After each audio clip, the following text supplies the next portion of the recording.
Hello everybody, welcome to another true review. This is the Swindle on the Xbox One. The game's set in a steampunk-inspired 19th century London where you play as a group of thieves who are tasked with stopping Scotland Yard from implementing the Devil's Basilisk.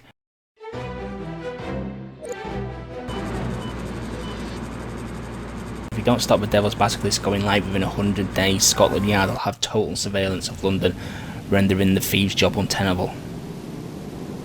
In order to counteract this, the thieves have the idea of actually stealing the Devil's Basilisk within the 100-day time limit.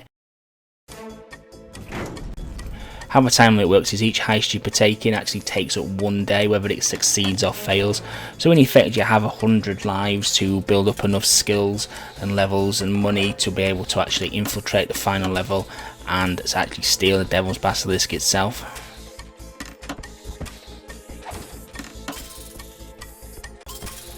Each game starts in the slums of London, which is the only area you have clearance from at the start of the game. It's relatively simple to start off with just a few jobber security guards milling around, but as soon as you do get a few skills under your belt and start actually getting successful heists, which are attained by getting 80% of the cash in a level, more and more security features get added to the areas you've got to infiltrate. So the game progresses, you infiltrating the slums, picking up money off the floor, and later through the use of a hack ability, start hacking the computers, which is where the big cash in the slums is to be obtained. And you gradually improve your thief until you're able to buy high security clearances which let you access the other areas.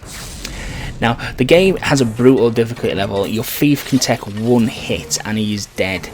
If he touches spikes, he touches an enemy directly, he gets shot, he falls too far, he is dead. You can get spotted by enemies which alert the police. Once the enemies are alerted, all the enemies go into like a frenzied mode and will start actually actively looking for you along their patrol routes and move a little bit faster. The levels can still be completed even though you are spotted. What happens though is any loose cash on the floor, the patrolling guards pick the items up and computers start to depreciate in value. So just because you get spotted doesn't mean that the level is over. However, you can't linger too long as the police will turn up, and the police, as far as I know, are completely indestructible. You can hit them back but they get up almost immediately and are very difficult to actually escape from the level once the police have turned up.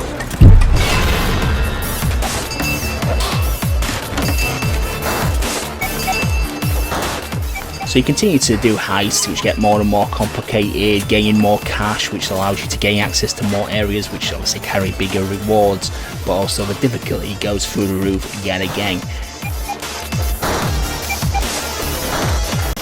Eventually you'll build up enough cash to be able to purchase a security clearance for the final zone. At the time of doing this review I have not been able to complete the final zone, I've simply ran out of days. The reason for that is, unlike all the other areas, in the final zone if you are caught and lose that thief, or if you're in an alert and you escape though the police have been alerted, your security clearance for that zone is revoked, and with that security clearance costing the most money in the entire game, it is very difficult to raise that cash again within the time limit available that I had left to me. So that's something to bear in mind when you do encounter the final zone.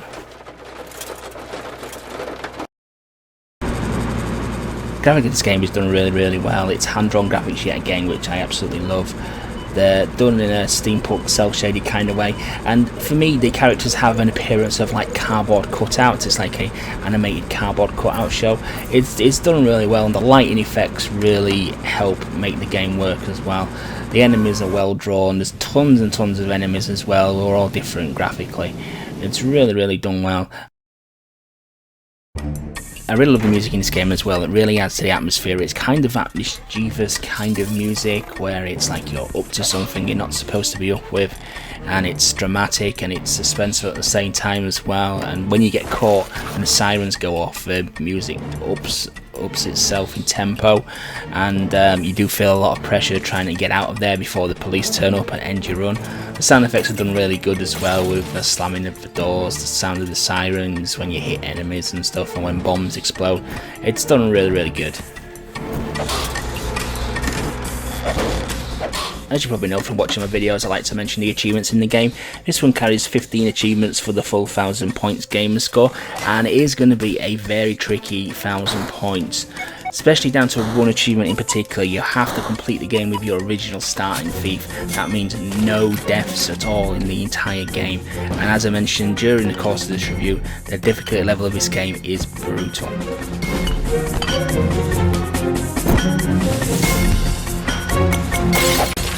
So overall then, what did I think of this game? Now this is a game that has changed my opinion more so than any other game I've done since I started doing these reviews, because at first I didn't like this game very much at all. I thought the difficulty level was really taking the mickey and it was really too harsh to start off with. But honestly, it's a game where you have to give it time to play, you have to learn how the game works, and once you do, there is a very good game here.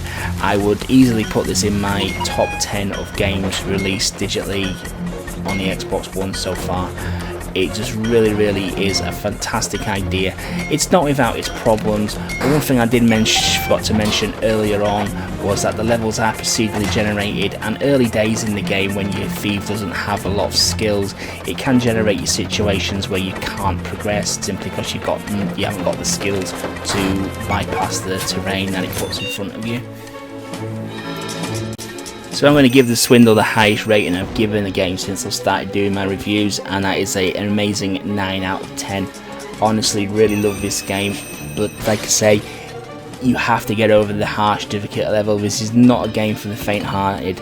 It is frustrating, it is difficult, it is meant to test you, but if you can overcome that and improve at the game, there is a fantastic game to be experienced here.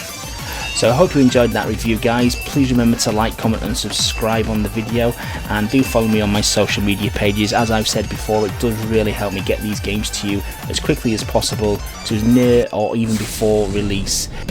Thank you for watching.